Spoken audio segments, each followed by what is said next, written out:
La arqueoastronomía. La arqueoastronomía es el estudio de cómo las poblaciones del pasado entendieron el fenómeno del cielo, cómo usaron esos fenómenos y cuál fue el papel del cielo en sus culturas. Así que mis amigos de Cuentos Andinos, hoy mejor vamos a escuchar toda la explicación completa, profesor Edwin Masco Aguilar, acerca de la arqueoastronomía de Coricancha. Todo el mundo redunda como el quechua, Cori, oro, cancha, recinto de oro, pero Cerrón dice que sería una palabra puquina que significa el recinto del rayo, ¿no? Entonces, en puquín. Entonces, ahora recién va a empezar a tener sentido lo que vamos a explicar. Primero vamos a hablar del calendario Inca. El calendario Inca es un calendario de semanas de 10 días, donde el mes tiene 30 días. 12 meses de 30 días hacen 360 días. Huamán Poma de Ayala habla de semanas de 5 días, pero que el mes también tendría 30 días. Entonces, en ambos casos, cuando Juan de Betanzos está hablando del calendario de semanas de 10 días, donde el mes tiene 30 días, Huamán Poma de Ayala también habla exactamente lo mismo, ¿no? Entonces, a los 360 días, lo que van a hacer es apagar el fuego sagrado y entraba en ayuno 5 días. Si al quinto día aparecía la constelación de las Pleiades, el año tendría 365 días. Entonces, si no apareciera el quinto día, es obvio que va a aparecer al sexto día, donde el año tendría 366 días, que sería el año bisiesto. Esto significa que los incas tenían muy claro la presencia del año bisiesto. La constelación de las Pleiades se le conoce con el nombre de Choque Chinchac, que comúnmente lo conocemos como Mayu Puma. Mayu, río, Puma, felino del río. Entonces, cuando Cieza de León habla que la ciudad del Cusco tenía la forma de un león, o sea, en ningún momento dice que tiene la forma de un puma, sino dice la forma de un león. Entonces, en este caso, estaría relacionado a esa constelación que serían las Pleiades. Entonces, que sería una nutria o castor de río. Entonces, Jean Pachacún de Salcamayua, cuando habla del Coricancha, en su primera página dice lo siguiente: Coricancha, Pacha y Achachinanispac. La palabra Pacha, todo el mundo lo conoce como espacio-tiempo, y Achachinanispac, donde uno aprende el tiempo. Sería el concepto. Entonces, cuando Garcilaso de la Vega se está refiriéndose que en el recinto de la luna y en el recinto de las estrellas existían 2 escaños donde el Inca y el gran sacerdote se sentaban para esperar la fiesta del sol, que en estos escaños había incrustaciones de piedras preciosas. O sea, nos estaríamos refiriéndonos que en este escaño había incrustaciones de piedras preciosas. Cieza de León ya también dice que había hojas de oro que acompañaban a las piedras preciosas. Pedro Sancho de la Hoz dice lo siguiente: en el recinto de las estrellas existe un tablón de plata muy fina, del grosor de 3 dedos y del altor de un palmo. Entonces, en la parte media existía ese tablón de plata prácticamente del grosor de mi brazo. Y uno se pregunta, ¿para qué están estas 2 ventanas? ¿Por qué pudieron hacer una sola? ¿Sí o no? Entonces, si nosotros retiráramos la casa del claustro que se ve en la parte posterior, el 21 de junio va a aparecer por primera vez la constelación de las Pleiades por la ventana superior. Entonces, recuerden que el sol nace de abajo hacia arriba. Entonces, hay una fotografía que ya muchas personas lo han tomado, entre ellos nuestro amigo que está Charles acá, toma esta fotografía. Es obvio que la primera iluminación se dio por la ventana baja, entonces como el sol irradia en forma de onda, entonces el sol ¿a dónde va a llegar? A los cristales. Entonces los cristales que van a generar una refracción, entonces van a generar haces de luz. Entonces esos haces de luz ¿a dónde llegarían? Al tablón de plata. Entonces por lo tanto se convierte en una discoteca.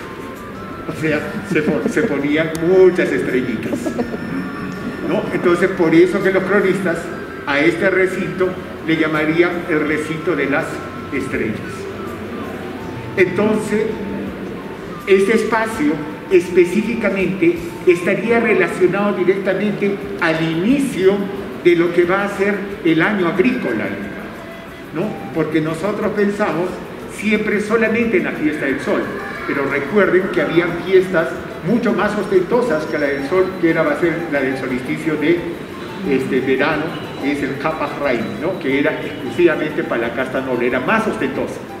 Entonces, vamos a decir que este recinto estaría relacionado justamente a ese inicio del año nuevo Inca, ¿no? Muchos de nosotros vamos a Sacsayhuamán y empezamos a decir que en Sacsayhuamán se hacía el sacrificio de la llama, totalmente falso. Entonces, no sé si tengan, hasta este momento lo tienen claro, ¿no es cierto?, lo que es este recinto. Las estrías estas. Sí, no, por eso, Cieza de León dice que se colocaron laureles en planchas de oro, o sea, hojitas en planchas de oro. Entonces, debió ser para generar mayor refracción de la luz solar. Entonces, para generar más haces de luz y llegar al recinto. Recuerden que estas habitaciones eran lobres y oscuras. O sea, esto no eran habitaciones claras, con mucha luz.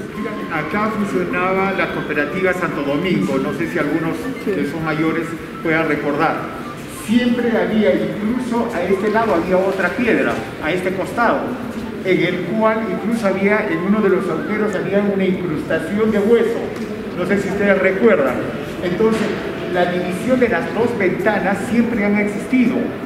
Lo que más bien la restauración ha hecho que se repongan algunas piedras, pero si ustedes se dan cuenta, al otro lado donde están las piedras que se han recuperado al momento de las excavaciones, existen todavía esas piedras.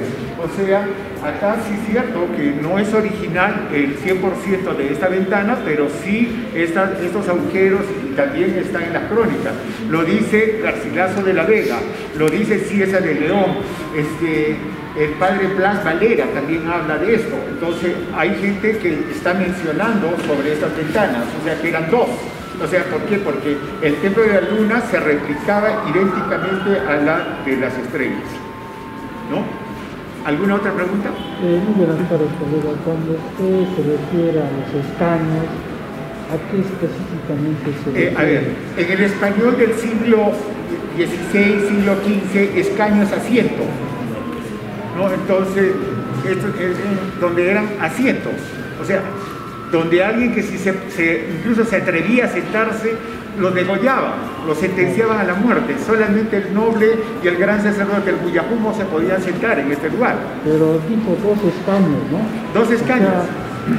Uno el de la luna y otro el de las estrellas. Gracias. ¿Alguna otra pregunta?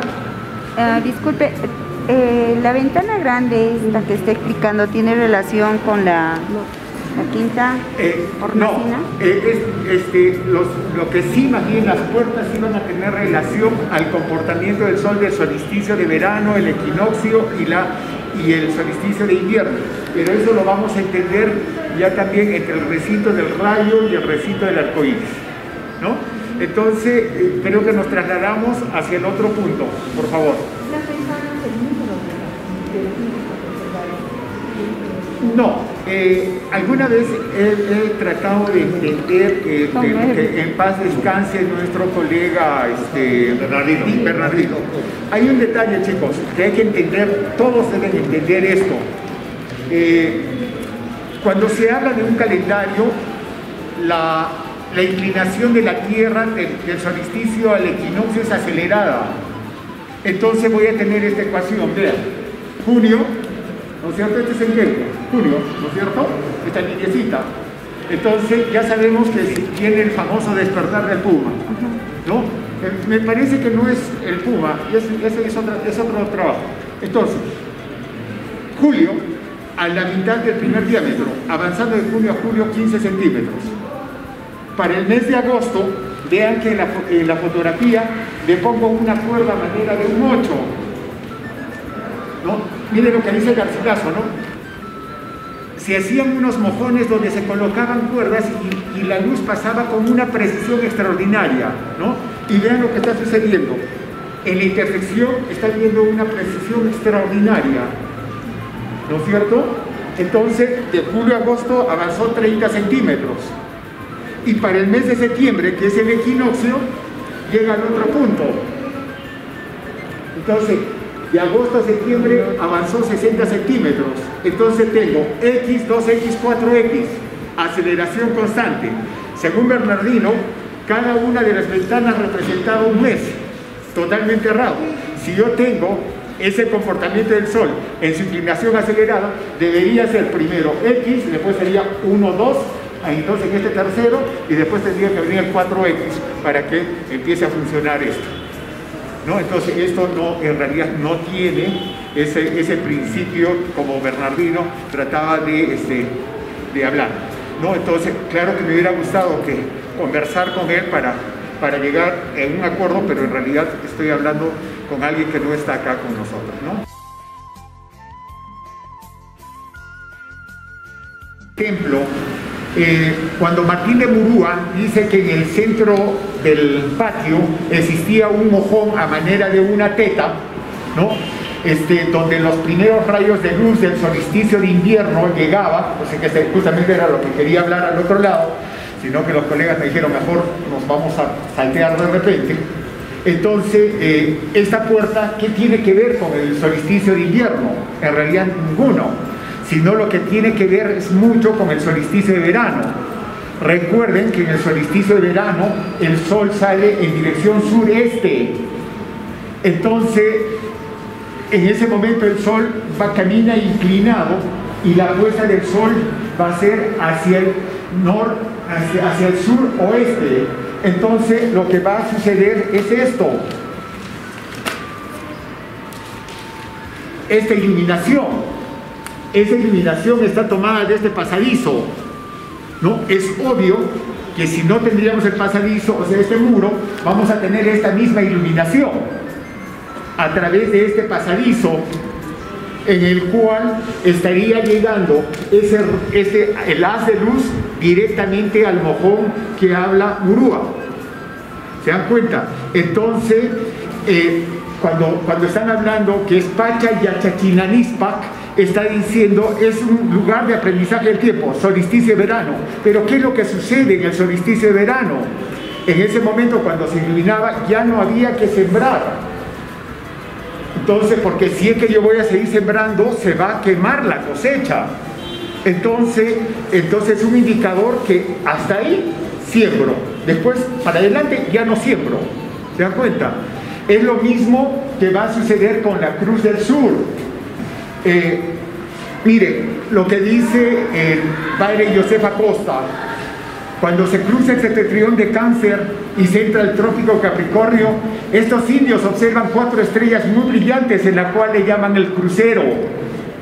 Gracias a estas estrellas entienden la redondez de la Tierra. Realmente la Tierra es redonda. Es como si un ave volara en el horizonte. Estos indios están confundidos y creen que la Tierra gira alrededor del Sol.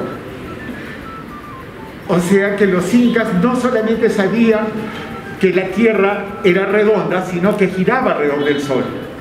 Y entonces ahí viene el mito de la llama, si ustedes recuerdan. El 2 de mayo para el amanecer del 3 es donde aparece la estrella Alfa Beta de Centauro, donde va a desaparecer la constelación de las Pleiades. O sea, es el último día que yo voy a ver la constelación de las Pleiades, es al amanecer del 2 de mayo para el 3. ¿No? Entonces, el mito, recuerden, cuando la llama aparece en el horizonte, esta baja a beber el agua de la montaña. Esta vez de tanto que al levantar su mirada se da cuenta que los campos de cultivo están sin vida, donde la llama se pone muy triste y se echa a llorar. En la crónica de Guarochirí dice que se pone a orinar. En la crónica, en el altiplano se dice que se pone a llorar. Y vean lo que sucede en la...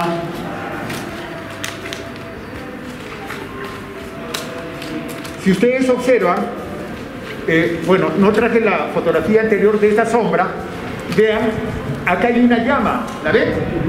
Acá hay una llama bien clarita, ¿no? Entonces, esta luz que ustedes están viendo acá, el 2 de mayo ilumina el corazón y empieza a recorrer a través del cuello e ilumina el ojo de la llama. ¿Cuándo? El 2 de mayo.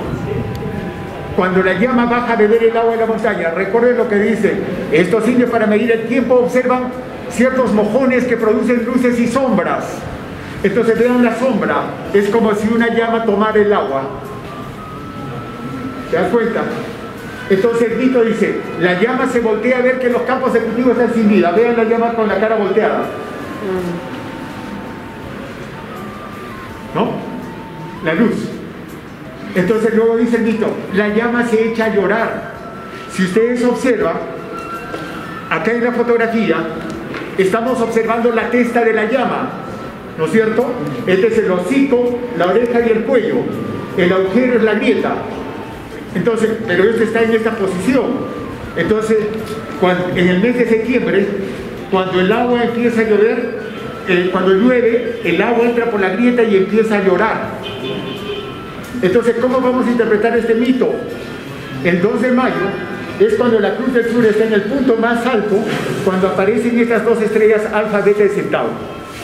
A partir de mayo se empieza a inclinar la Cruz del Sur para la derecha. Entonces, estas dos estrellas suben encima de la Cruz del Sur, donde la llama levanta su mirada. Todos los campos de cultivo están sin vida, pero se inician las primeras lluvias, donde la llama llora por primera vez. ¿Hasta cuándo va a llover? Hasta diciembre, donde todos los campos de cultivo nuevamente están con vida. Entonces, la Cruz del Sur desaparece, donde la llama se ha ido. ¿Se dan cuenta? Entonces, el mito sí nos está dando una información del comportamiento de las constelaciones. Otro ejemplo es el cazador con la porra, que ya muchas veces lo han escuchado. La piedra de la bolera, que es Júpiter. A Júpiter se le conoce con el nombre de Pirúa, ¿no? Entonces, recuerden que en el siglo XV la V se leía como U. ¿No es cierto? Cuando nosotros decimos que Perú viene de Virú, estaríamos cometiendo un grave error, porque sería Irú, Uiru, ¿no? Entonces, Júpiter es Pirúa. Pirúa es el que trae el Ayllapa. Recuerden que hay 3 rayos. Entonces, Inti y Yapa, que se estaría refiriéndose al reflejo del sol, ¿no? Y estamos hablando de Illapa, o sea, específicamente del rayo. Entonces, el que trae el rayo del bien y el rayo del mal. Entonces, ¿qué significa esto? Cuando el cazador tiene a Pirúa delante, o sea, Júpiter delante, periodo de lluvias, y si Júpiter está detrás, periodo de secas, porque para nuestra observación Júpiter la vemos en esta posición, de ida y vuelta, de ida y vuelta. ¿No? ¿Entendieron?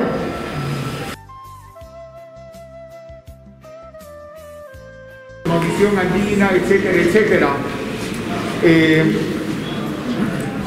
Cuando Yampa Chacute Santamaigua está hablando que Jori, o sea, que Juanicache es Pacha y Achachinalispa, entonces, ¿qué es lo que tenemos acá?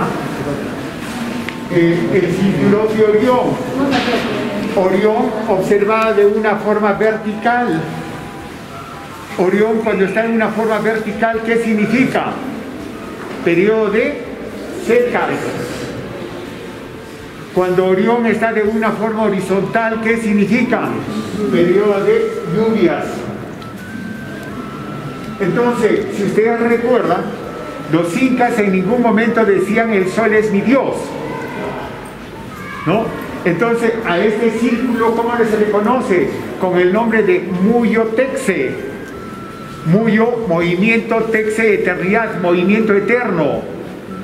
Recuerden que el tiempo para los incas no era lineal, sino era cíclico. Entonces, ¿cuándo empezaba ese ciclo? Con la aparición de la constelación de las Pleiades, el Choquechinchay, lo que acabamos de ver. ¿Se dan cuenta?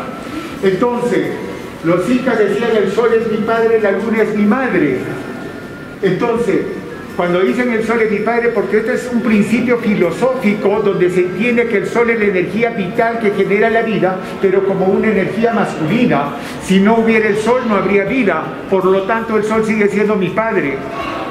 La luna es mi madre. Como siempre le hago esta broma a los turistas: ¿por qué a las mujeres le decimos lunáticas? ¿Ah? Porque el cuerpo de la mujer está adaptado a la luna, porque el ciclo de la luna es de 28 días con 4 días de luna llena, muy similar al ciclo menstrual de la mujer. La luna permite el movimiento de los vientos alisios del norte y del sur y genera el ciclo de las lluvias. E incluso en el invierno, ¿cuántas veces hemos estado en el Inti Raymi y de pronto empieza a llover? Y mucha gente dice: no, es lo que el Inca, la energía del pueblo, ha llamado las lluvias. Otros dicen: no, es el calentamiento global. Lo que pasa es que el hombre moderno ha dejado de observar el comportamiento de la luna. Incluso en el periodo de secas, cuando tengamos cambio de luna, va a haber una pequeña garúa.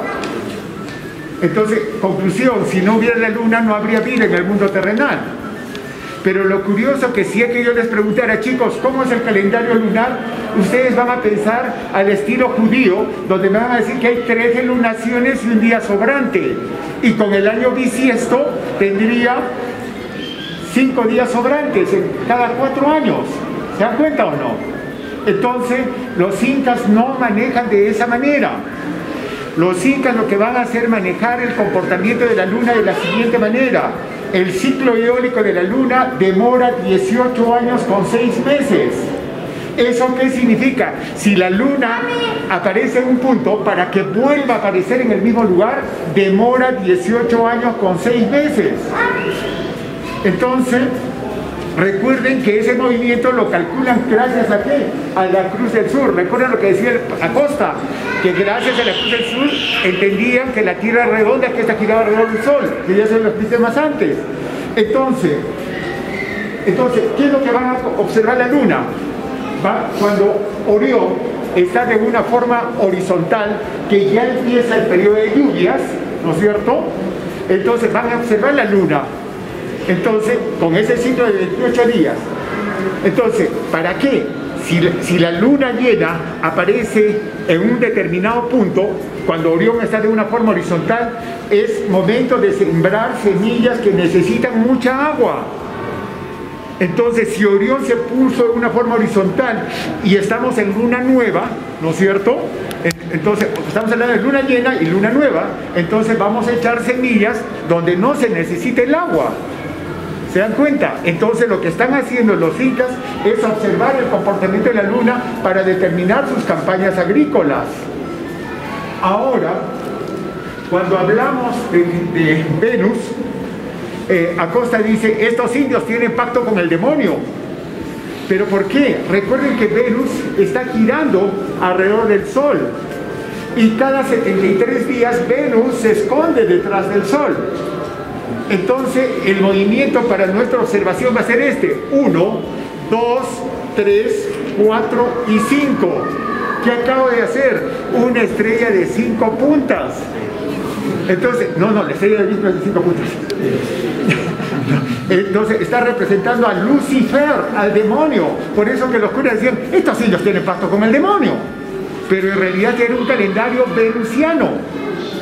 Ahora, la palabra Pachamama, les aseguro que si les preguntara qué significa Pachamama, todos en coro me van a decir madre tierra. Pero les pregunto, si a un quechua hablante le digo: ¿cómo dices tierra en quechua? ¿Qué me va a contestar? Alpa, muy bien. ¿Y cómo diría mamá en quechua? Mantay. Ya, entonces, ¿qué se semeja a Pachamama? ¿No? La palabra pacha es tiempo, o ropa, o 100, pero en este caso más el tiempo. Mama, principio, origen. Entonces la tierra se convierte en el principio, origen más femenino, que de por sí solo es estéril. Imagínense a Pachacute, que era el Confucio peruano y el Carlos Magno peruano, que se vaya al desierto y me mate unas cuantas llamas para que le mande el sol lluvias. ¿Le mandaría? No, tendría que ser muy inocente. Entonces, para que tenga la tierra vida, ¿qué necesita? Del agua. Entonces, puedo decir, acuérdense, Yakumama.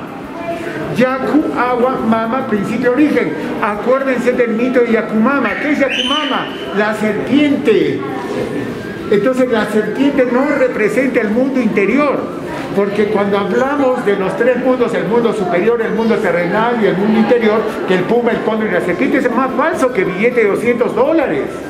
Eso es maya, son los mayas los que hablan de la serpiente plumada, del jaguar y del águila, y nosotros muy alegremente, como hemos comprado el libro de Despertar del Puma, todo el mundo se mandó con eso. ¿Se dan cuenta? Entonces el agua es masculino, no es femenino. Entonces, madre agua, como dicen en el Titicaca, no. El agua es masculino, que fertiliza la tierra, que es el femenino, ¿no es cierto? Entonces, todo es dual, sol y luna, agua y tierra, dual. Entonces, cuando se genera el ciclo de las lluvias, o sea, el comportamiento del clima durante todo el año. Entonces, esto no es un panteón, no, estos no son dioses, sino es el entender el comportamiento del clima a través de estas constelaciones. Entonces el Coricancha en realidad era un lugar de aprendizaje de astronomía, no era un lugar de culto que los incas estaban solamente observando al sol para saber qué hacer. ¿Se dan cuenta? ¿Alguna pregunta?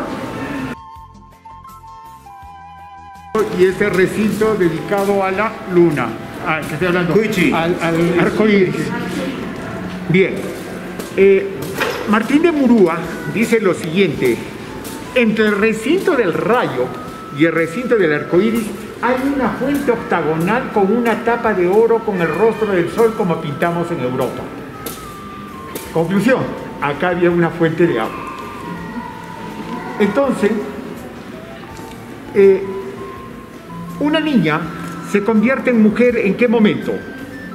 El primer día de su primer flujo menstrual, signo de fertilidad, signo de fecundidad.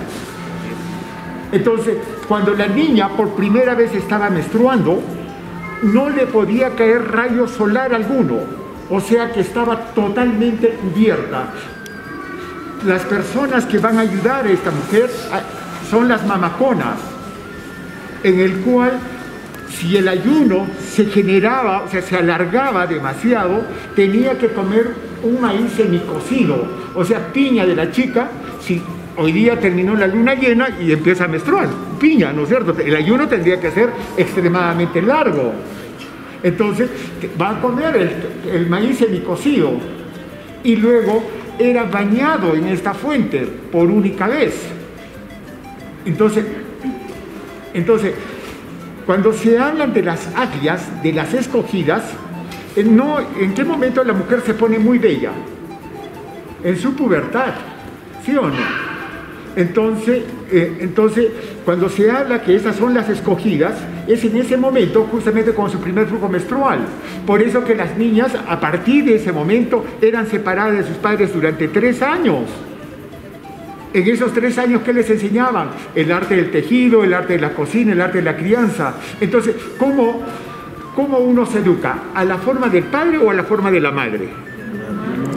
Entonces, era una política solar. O sea, estaban educando a la mujer cómo se va a criar, cómo va a criar a sus hijos. Entonces, cuando una mujer era llevada a otra nación, ya está llevando una política solar.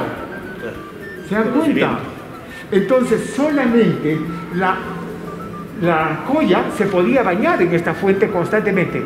O sea, pero si otra mujer intentara bañarse nuevamente, era también sentenciada a la muerte, ¿no?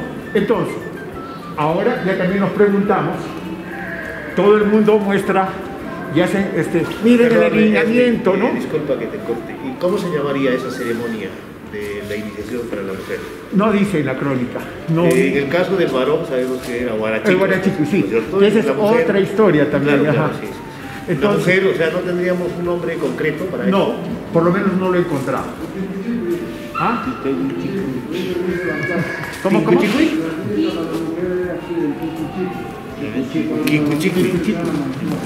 Pero no aparece en la crónica, ¿o sí? Sí. ¿Ah? Hay una cosa, chicos, que más bien, con todo el debido respeto que se merecen todos los investigadores de nuestro país, incluso un día como hoy, Don Zurema, si no me equivoco, murió o era su cumpleaños.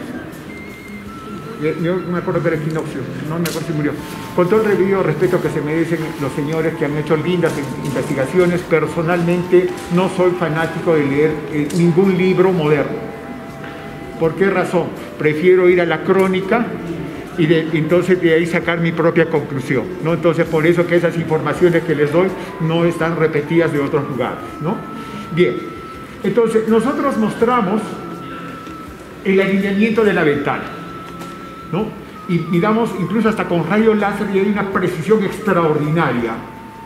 Entonces, la pregunta es, ¿en qué dirección está esa ventana? Dirección sur-este. Por eso que incluso esta calle se ilumina el 23 de diciembre con una precisión extraordinaria junto con la calle Loreto, ¿no? Intiquillo. Entonces, si estas habitaciones tendrían techos de paja, eran lobres y oscuras, entonces cuando salía el sol, ¿qué pasaba? El sol pasaba como una linterna, totalmente oscuro, ¿no es cierto? Llegaba obviamente hasta el otro recinto. Pero ¿qué es lo que va a generar el agua acá? El agua va a salir de un prisma. Entonces, ¿y ese prisma qué va a generar? Un arco iris dentro del recinto. Por eso que se le conoce como el recinto del arco iris. O sea que se formaba el 23 de diciembre un arco iris, donde se hacía la fiesta del Kapaj Raini, que es la fiesta más ostentosa que tuvieron los incas. Bien, entonces, al tener esos techos, en el solsticio de invierno, ya también el sol está saliendo en dirección noreste. Entonces, al aparecer el sol, primero aparecería la constelación de las Pleiades, que se estaría iluminándose en la ventana del recinto de las estrellas. Una vez que salía el sol, la primera refracción que se va a generar es al mojón que había en la parte media. Entonces, ese mojón me está demarcando los dos solsticios, si se han dado cuenta, solsticio de invierno y solsticio de verano, porque en el solsticio de verano es a la puesta del sol. Y lo curioso, el sol en el invierno, ¿dónde se esconde? Hacia el noreste. Entonces la iluminación va a ser opuesta en junio, o sea que se va a dar el mismo efecto en el otro lado. ¿Se van dando cuenta? Entonces, cuando aparecía esto, se va a hacer el famoso sacrificio, la llama. Entonces, para muchos de nosotros, agarramos y mostramos la lámina de Garcilaso, de Huamampo de Ayala, que dice una llama negra, pero Murúa habla de una llama blanca, Josefa Costa habla de una parda. ¿A quién le creo? ¿A quién le creo? A los tres. ¿Por qué? Porque no hablan de llamas, sino hablan de corderos. Y quien mata una llama se llama Paco. Viene de la palabra pacucha, que es la alpaca. Entonces probablemente que haya sido alpaca. Es como cuando nuestros turistas ven una llama, dicen, miren esa alpaca. No, señor, es una llama. Ven una llama, miren esa alpaca. O mejor que miren esa... Al revés, ¿no? O sea, a la llama le dicen alpaca, a la alpaca le dicen llama, ¿no? Entonces, supongo que los españoles, para no confundirse, bueno, corderos, ¿no? Entonces, la llama entra en ayuno. Recuerden lo que dice Huamampo de Ayala, que la amarraban a la llama para que llorara, para que los dioses mandaran lluvias. Recuerden que Huamampo de Ayala ya está cristianizado, ¿no es cierto? Entonces, ¿por qué la llama va a entrar en ayuno? ¿La llama de qué se alimenta? De Ichu. Recuerden que el pasto que nosotros tenemos hoy en día no existía. Claro, eso es de Alemania, ¿no? Los alemanes es de África, los alemanes traen eso. Entonces, si la llama come ichu seco, su digestión sería mucho más lenta si comiera el ichu hidratado. Entonces, si al matar a la llama a los 5 días de ayuno le encuentran alimento, ¿qué te está indicando? Que no hay humedad en el campo de cultivo. Porque comió pasto seco, su digestión fue lenta. Y si no encontráramos alimento alguno, ¿qué nos está indicando? Que hay buena humedad en el campo de cultivo. O sea que la digestión de la llama se utiliza como un barómetro para saber cuánto de humedad tiene el campo de cultivo. Sacaban los pulmones de la llama y soplaban. ¿Qué cosa querían hacer globitos para su fiesta? Recuerden lo que dice Guamampo de Ayala: si se rompía el bofe, si se rompían los pulmones, había que volver a repetir hasta que salga bien. Entonces, no estoy haciendo un ritual solamente, sino estoy haciendo una observación. Entonces, la observación se da ¿a qué? A los alveolos, a los bronquios. O sea que si la temperatura descendió demasiado, voy a tener mayor cantidad de alveolos inflamados que cuando la temperatura se mantiene estable. Entonces, a través de los bronquios estoy calculando la temperatura relativa y no la del momento. En el caso del riñón, muchachos, es impresionante. ¿Se acuerdan lo que dice el padre Blas Valera? Se utiliza en agua. Entonces, ¿por qué en el agua? Si yo estirpo el riñón y empiezo a apretar dentro del agua, si me salen burbujitas de aire, ¿qué me está indicando? Que hay mucha presión atmosférica. Entonces, si aprieto y solamente sale líquido, no hay presión atmosférica. Entonces, ahorita se van a dar cuenta, ¿para qué es esto? Ese mismo efecto va a tener el corazón. El corazón se va a sacar palpitando y se va a exponer al fuego. Se va a contar cuántas veces se ha contraído el corazón antes de estallar. Entonces, ¿por qué va a estallar el corazón? Por la presión atmosférica. Entonces, para que ustedes entiendan, voy a hacer una escala del 1 al 10. Si reventara menos de 5, mucha presión atmosférica, o sea, fenómeno del Niño. Sequía extrema en la sierra y lluvias en la costa. Si reventara en 5, sería un año normal. Pero si reventara más de 5, muy poca presión atmosférica, o sea, el fenómeno de la Niña. Exceso de lluvias en la sierra, exceso de lluvias en la costa. Entonces, si ustedes entienden, el entender la fisiología y la patología del animal era entender humedad, temperatura, presión atmosférica, y eso va a ir acorde también con la observación de las constelaciones. Entonces, y eso va a determinar la campaña agrícola.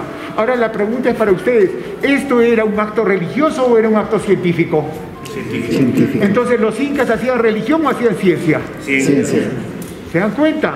Entonces, pero sin embargo, a nosotros, miramos la National Geographic, la Discovery Channel, todos empezamos a decir que los incas hacían peticiones religiosas. Entonces, totalmente falso. Ese día, cuando van a matar las 250 llamas, ¿se acuerdan? 250 llamas, pero ¿cuántas personas están ayunando? No, entonces, en Sacsayhuamán, ¿cuántas personas están ayunando? 30.000 personas. Entonces, divida 250 llamas entre 30.000 personas. O sea, si es que a alguien le tocaba un bocado de carne, era suertudo. O sea, prácticamente era un ayuno, pues una rompidita de... No, o sea... Entonces, ¿pero qué sucedía con la sangre acumulada? Se llevaba a la montaña, ¿no? Pero recuerden que no todas las montañas son sagradas. Para que una montaña sea sagrada, ¿qué necesita? De una huaca. ¿Y qué es una huaca? Recuerden que el cuerpo en vida es profano. Cuando uno se muere, se convierte en sagrado. Entonces, ¿qué pasa si alguien se muere acá? Plantan una cruz, ponen flores y van a decir: ¡ay, chévere, era mi pata!, ¿no? Cuando sin embargo se ruchaban, ¿no es cierto? Entonces, ¿qué es lo que sucede? Entonces este espacio para la familia se convierte en sagrado. Entonces, dos tipos de muertos, los ricos y los pobres. Entonces los pobres eran llevados a la montaña, entonces desde la montaña me está protegiendo solamente espiritualmente. Recuerden que los muertos tienen ánima, no hay resurrección. Todo el mundo dice, no en posición fetal porque va a resucitar. No, es ánima. O sea, me está protegiendo desde ahí. Por eso que Martín de Murúa dice, el sacrificio más común que se hace en estas tierras es agarrar 3 hojas de coca y lo boca en la montaña. O sea, ¿qué está diciendo? Está hablando latín el cura. Sacro, sagrado, oficio, el hacer sagrado. Entonces, la pregunta es para nosotros ahora. ¿El Coricancha era un lugar de culto o era un lugar de aprendizaje? Entonces Yan Pachacute Satamayua nos da la verdad, nos dice Coricancha Pacha Yachachinanispac, o sea, un lugar de aprendizaje del tiempo. Espero que les haya gustado, chicos. Bien, hay una metáfora que siempre me ha gustado, se llama el corazón más bello del mundo.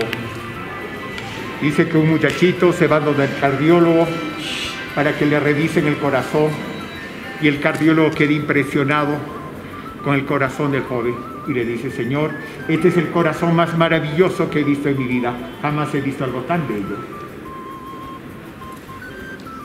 Y el muchacho le dice, ¿por qué dice eso, doctor?